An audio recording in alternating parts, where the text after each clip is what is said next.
என்ன கதை பேசணும்னு சொன்னேன், ஃபோன்லேயும் சொல்லலை, இப்போ நேர்லேயும் பேச மாட்டேங்கிற, என்னன்னு சொல்லு. என்னடா தம்பி, என் பையனுக்கு காது குத்து வச்சிருக்கேன்னு உனக்கே தெரியும்ல. என் மாமியாரே 2 பவுன் போடுது. நீயாவது ஒரு 5-6வது போடு, இல்லைன்னா ஒரு சக்திக்கு தகுந்தது ஒரு 4வது போடுப்பா. அப்போதானே எனக்கும் கொஞ்சம் பெருமையாக இருக்கும். அக்கா என்னக்கா நீ பேசுகிற? இன்னைக்கு பவுனே 1,00,000 ஒரு பவுனு. அதை நான் வாங்கணும்னா எனக்கு 5,00,000 ரூபா ஆகும். எப்படி நான் சமாளிப்பேன்? என்னடா தம்பி, என் மாமியாரே 2 பவுன் போகிறேங்கிறாங்க. நீ ஒரு 4 பவுன் போட்டால் தானே தம்பி எனக்கு அங்கே கொஞ்சம் கௌரவமாக இருக்கும். கொஞ்சம் இருக்கா, அவகிட்ட கொஞ்சம் கேட்டுக்கிறேன். அம்மு,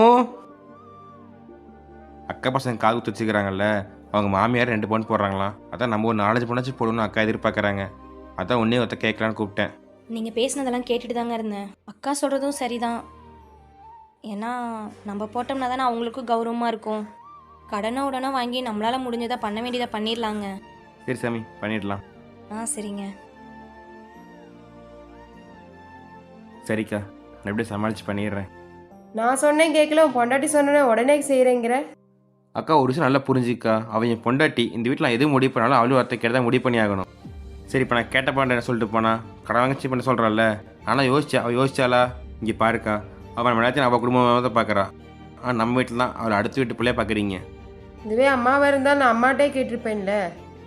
அக்கா அம்மா இருந்தாலும் அவள் வார்த்தை கேட்டு தான் பண்ணுவேன்க்கா. அக்கா நீ ஒன்றும் கவலைப்படாத, சபை நினைக்கிற மாதிரி நான் வந்து கௌரவம் செஞ்சு கொடுத்துட்டு போகிறேன்.